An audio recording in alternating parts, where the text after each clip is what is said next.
Hi friends, నేను మీ wonder women SMS. ఈరోజు మా ఇంట్లో స్పెషల్ పచ్చిరొయ్యలు ములక్కాడ కర్రీ నా స్టైల్ ఎలా చేస్తానో మీకు చెప్తాను.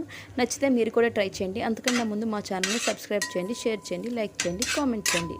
పచ్చిరొయ్యలు ములక్కాడకి ముందుగా స్టవ్ మీద ఒక మూకుడు పెట్టుకొని దానిలో బాగా కడిగి శుభ్రం చేసుకున్న పచ్చిరొయ్యలు వేసి దానిలోనే కొంచెం పసుపు, కొంచెం ఉప్పు కూడా వేసుకొని రొయ్యల్లో ఉన్న వాటర్ అంతా అబ్జర్వ్ అయిపోయేలాగా వేయించుకోవాలి.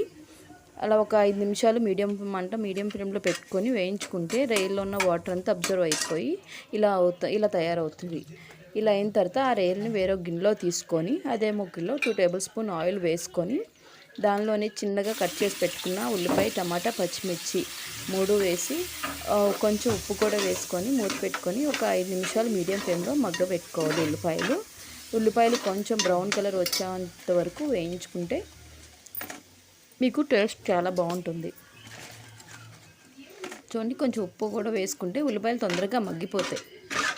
అలా ఉప్పు వేసి కలుపుకొని ఒకసారి మూత పెట్టుకొని వేయించుకోవాలి. 5 నిమిషాలు మీడియం ఫ్లేమ్లో పెట్టుకొని వేయించుకున్న తర్వాత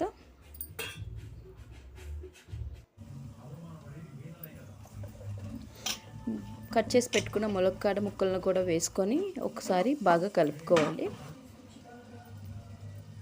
దానిలోనే 2 టేబుల్ స్పూన్ అల్లం వెల్లుల్లి పేస్ట్ కూడా వేసి అల్లం వెల్లుల్లి పేస్ట్ పచ్చివాసన పోయేంత వరకు ఒక 2 నిమిషాలు మీడియం ఫ్లేమ్లో పెట్టి వేయించుకుంటే ఆ పచ్చివాసన పోతుంది. అల్లం వెల్లుల్లి పేస్ట్ బాగా కలుపుకోవాలి.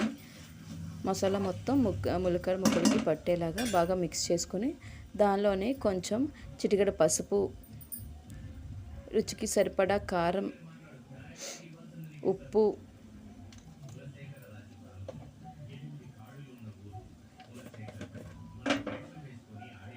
వేసుకొని అలాగే రుచికి సరిపడా కారం కూడా వేసుకొని, మా ఇంట్లో కారం ఎక్కువ తింటారు కాబట్టి నేను ఎక్కువ స్పైస్ వేసుకొని బాగా మిక్స్ చేసుకోవాలి. మొత్తం ఒక 2 నిమిషాలు మీడియం ఫ్లేమ్లో పెట్టి ఇలా కలుపుకొని 2 నిమిషాలు మీడియం ఫ్లేమ్లో పెట్టి దానిలోనే ఒక గ్లాస్ వాటర్ వేసుకొని మొత్తం కలుపుకోవాలి.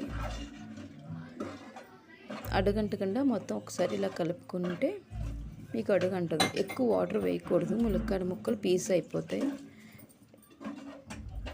తర్వాత దానిలోనే ముందుగా మనం వేసి పెట్టుకున్న పచ్చిరొయ్యలను కూడా వేసుకొని ఒకసారి మొత్తం మిక్స్ చేసుకొని కొంచెం కరివేపాకు కూడా వేసి ఒకసారి కలుపుకొని మూత పెట్టుకుని ఒక 5 మినిట్స్ మీడియం ఫ్లేమ్లో పెట్టుకొని ఉడికించుకో. ఆ వాటర్ అంతా కర్రీ దగ్గర పడే వరకు మీడియం ఫ్లేమ్లో పెట్టుకొని మూత పెట్టుకొని ఉడికించుకోవాలి.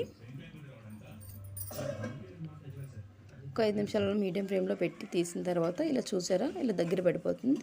అప్పుడు వాటర్ అంతా దగ్గరికి అయిపోయింది. దానిలోనే కొంచెం ఒక స్పూన్ ధనియాల పొడి